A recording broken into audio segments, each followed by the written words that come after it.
Kaugnay pa rin ang pagharap ni Ramil Madriaga sa impeachment proceeding laban kay Vice President Sara Duterte. Sinabi ng kampo ni Vice na napatunayan lang ng mga naganap sa Kamara na si Madriaga ang anilay weakest link sa impeachment case.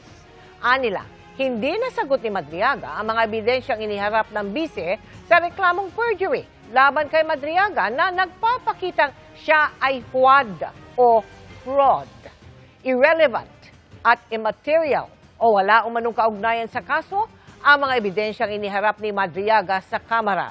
Ilan sa mga yan ay pinabulaanan na umano sa perjury complaint. Unverifiable umano o hindi kayang i-verifika ang mga aligasyong may nai-deliver na pera at may mga utos na dumaan sa prepaid cellphones.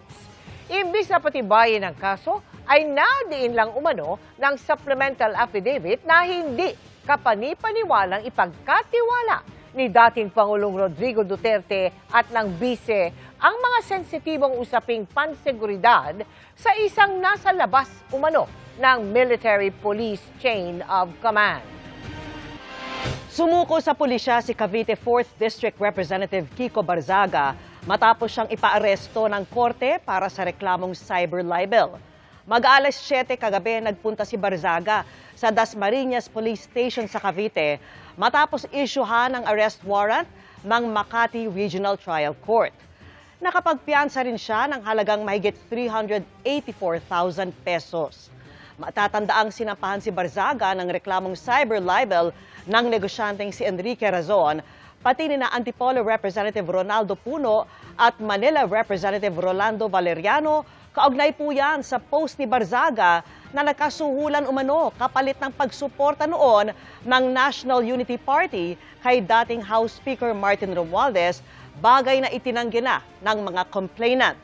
Sa isang post, sinisi naman ni Barzaga si Pangulong Marcos sa pagpapaaresto sa kanya. Sinusubukan po ng GMA News na makuha ang panig ng palasyo ukol dito.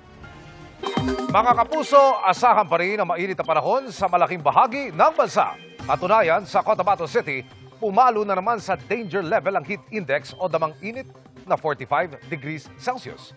Posibleng ganyan pa rin ang damang init sa lugar bukas.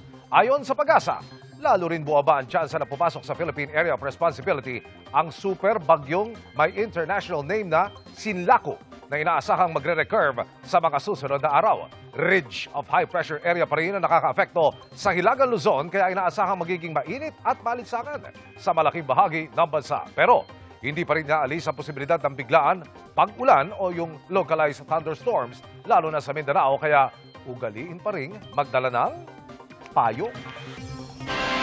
Umarangkada na ang 10 piso kada litrong fuel discount para sa mga tsuper ngayong araw. Pero kapos pa rin yan para sa ilan kaya hiling nila ibalik sa dati ang presyo ng petrolyo. Nakatutok si Maki Pulido. Nang magpakarga si Rodolfo sa isang gas station sa La Loma, Quezon City, kasi talagang yung kita namin halos napupunta lang sa gas. hindi niya alam na namigay na simula ngayong araw ng 10 pesos per liter fuel subsidy. Kaya nagulat siya nang suklian siya ng gas attendant.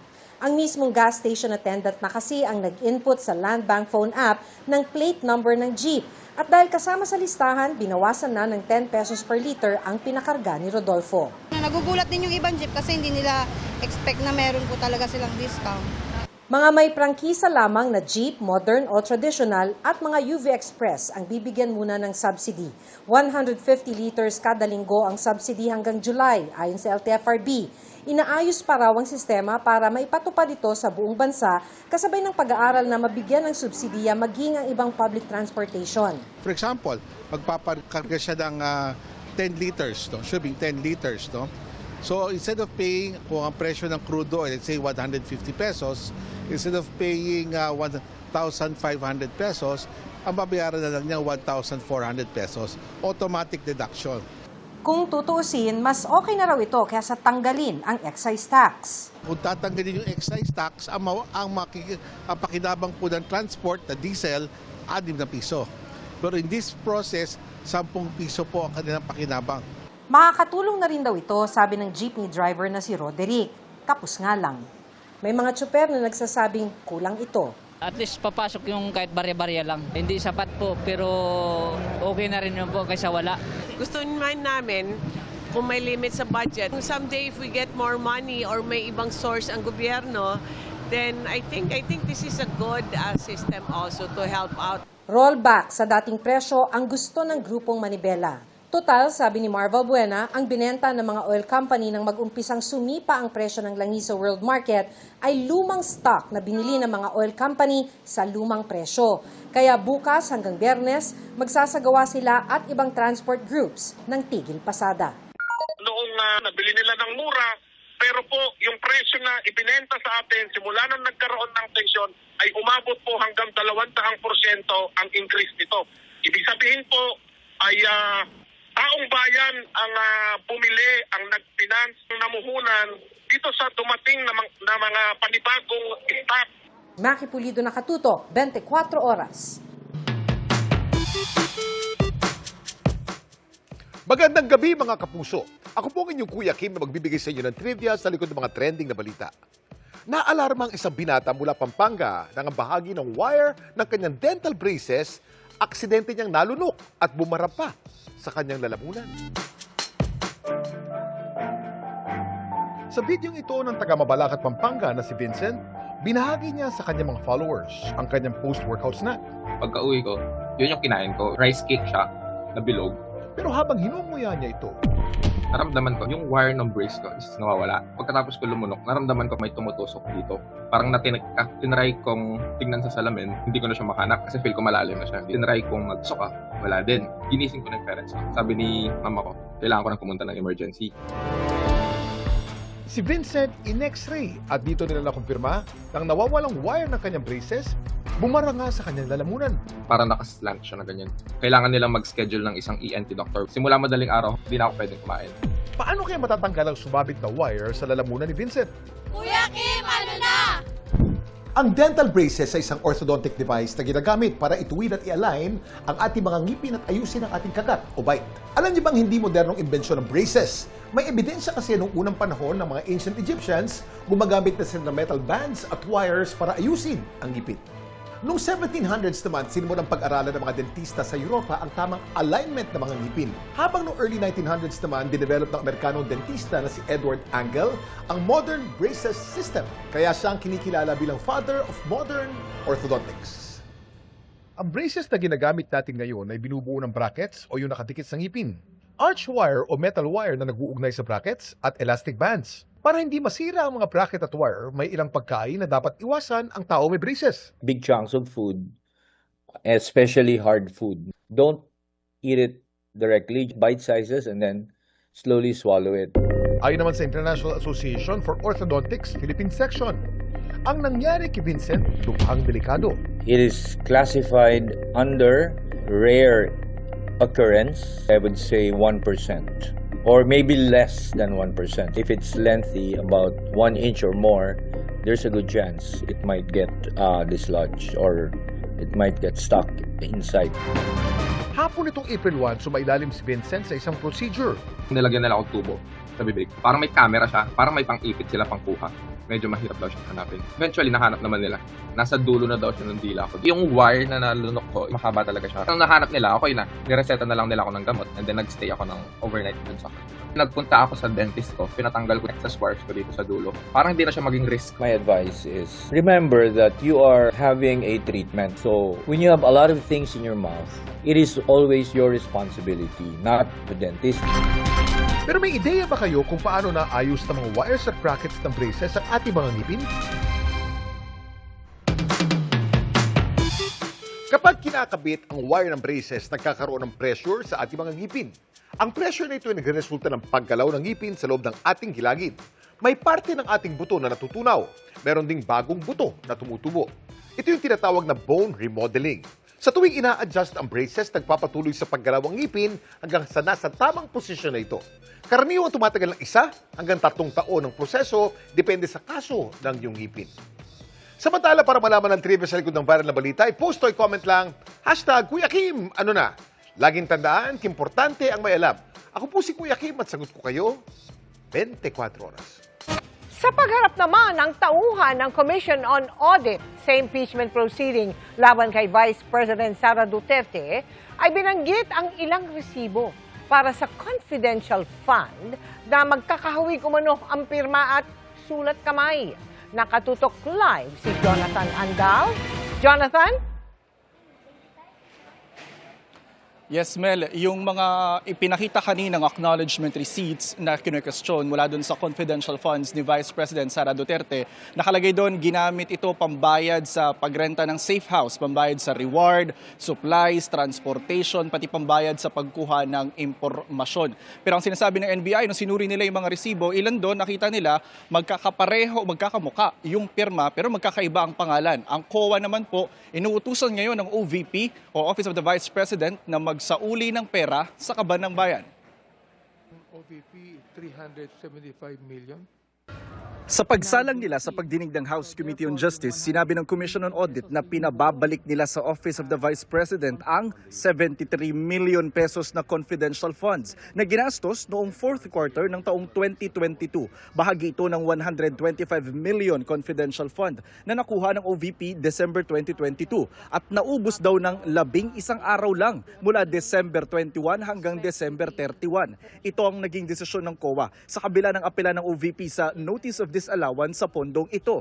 Ang Notice of Disallowance ay isang opisyal na dokumento ng COA na nagsasabing ang gastos ng isang ahensya ng gobyerno ay hindi sumusunod sa tamang proseso o may nilabag sa batas o questionable ang gastos. Sa desisyon, sinabi ng COA na bigo ang OVP na sumunod sa Joint Circular Guidelines patungkol sa paggastos, paggamit sa intelligence at confidential funds ng pamahalaan. Sabi ng COA, ang mga dokumento isinumite ng OVP ay hindi sapat para patunayan kung saan ginastos ang 73 million pesos confidential funds. Kaya dapat daw ibalik ng OVP ang 73 million pesos sa kaban ng bayan. So ang ibig po sabihin yan ay sa mata ng COA, yung mga pondong yon, yung mga confidential funds na yon ay dapat ibabalik ng mga nabanggit yung opisyal beginning with Vice President Duterte and the others that you mentioned dahil nga walang naging basehan sa kanilang paggamit. Am I correct? Yes, Madam Chair. Oh, that's a very interesting development, Madam Chair. Final na ang desisyon ng COA pero pwede pa rin umakyat sa Korte Suprema ang Office of the Vice President. Sinabi rin ng COA na may isa pang Notice of Disallowance na pinadala sa OVP para naman ito sa 375 million pesos confidential funds para sa first, second at third quarter ng taong 2023. Kailangang sagutin ito ng OVP.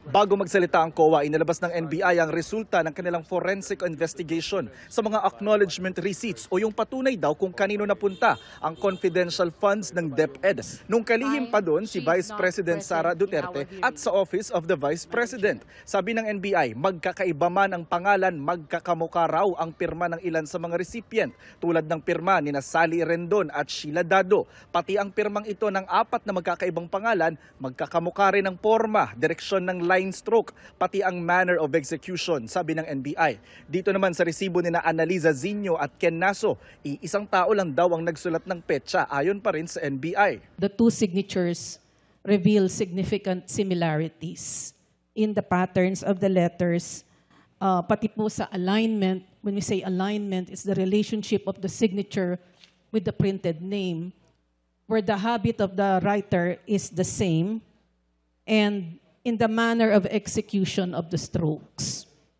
indicating that these two signatures were written by one and the same person, although they are of two different names. Sabi ng NBI, posibleng 7 tao lang ang sumulat o pumirma sa 36 na resibo na sinuri ng mga forensic examiner nila. There are 7 groups of handwritten receipts that were found to be written by one and the same person, Your Honor. 7 magkakagrupo po na bawat grupo, isang tao lang ang sumulat. Kung tutuusin, naabot sa higit 4,000 mga resibo ng confidential funds noon ng Vice Presidente. Pero 36 lang ang sinuri ng NBI sa opisina ng Commission on Audit dahil ito lang daw ang pinili at ibinigay sa kanila noon ng House of Representatives. It was technically randomly given for purposes of examination. The 4,000 documents, some of them are duplicates. So that some of them were not submitted for examination because there's a duplication already. Noong nakaraang taon pa kinwestiyon ng mga mambabata sa mga resibo ng confidential funds, kabilang na ang nakapangalan sa isang Mary Grace Piatos na kanina muling sinabi ng PSA o Philippine Statistics Authority na walang record ng kapanganakan, kamatayan o kasal. Maging ang mga pangalang Kokoy Villamin at Milky Sikuya. Sa higit 2,000 pangalang ipina-verify ng Kamara sa PSA, higit 1,000 ang mga walang matagpo ang record ng kapanganakan, kamatayan o kasal. So ibig sabihin it's almost next to impossible na makita pa yung mga taong yan kung non-existent o existent yan. No? Sir, as I've mentioned po, limited yung information because it's only the name. So I cannot say na 100% accurate yung negative results po.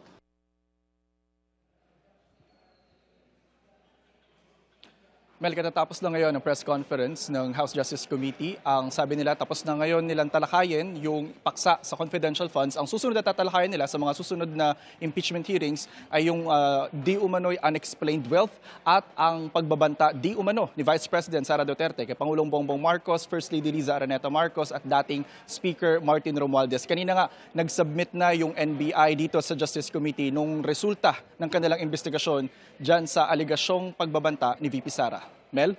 Maraming salamat sa iyo, Jonathan Andal. Ibis na posas at tsapa, pala, walis at grass cutter ang hawak po ng isang pulis sa kanyang mga content online. Tabas to the rescue siya para malinis at ligtas ang mga kalsada na natabunan na ng mga damo at tanim. Ang kanyang Cleanfluence, na hindi lang daw basta for the content, patok at hinangaan ng mga netizen. At yan po ang tinutukan ni Oscar Oida. Tabas here, tabas there. Magko-content ka nga lang din naman, i-maxed up mo na ang pakinabang. Yan ang hinangaang paandar ng pulis at cleanfluencer na si Police Master Sergeant Eugenio Sarabello sa kanyang FB posts. Di lang kasi basta kung anong beat o patawa ang trip niya, kundi ang makapagbigay ng maayos at ligtas na daanan para sa mga tao at motorista. Sa ganitong sitwasyon, kailangan ng agarang solusyon. Ang kanyang target, linisin ang maliliit na kalsada sa kanilang lugar sa Cebu na natabunan na ng mga damo at tanim. Kasi po sir, nasa puso ko talaga na gusto ko makatulong ng tao sir. At saka yun lang ang nakikita ko kasi ako wala akong pera. Sa aking palagay, malaki na ring tulong yan para iwas disgrasya po ang ating mga kababayang motorista po, sir. Mantakin nyo, mag-isa niyang tinatabas ang mga ligaw na damo.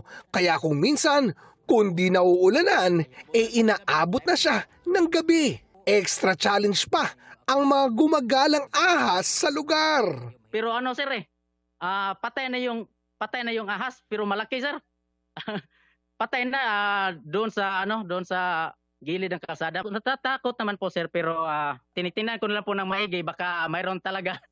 Kwento pa ni Eugene, minsan na rin pala siyang naaksidente sa motorsiklo dahil sa mga ligaw na damo sa daan. Dati nabangga na po ako kasi hindi ako nakita ng ibang motorista kaya ko ginagawa yan sir. Kasi sir pauwi ako sa amin, nagbusina naman po ako, nakita niya nataranta siya.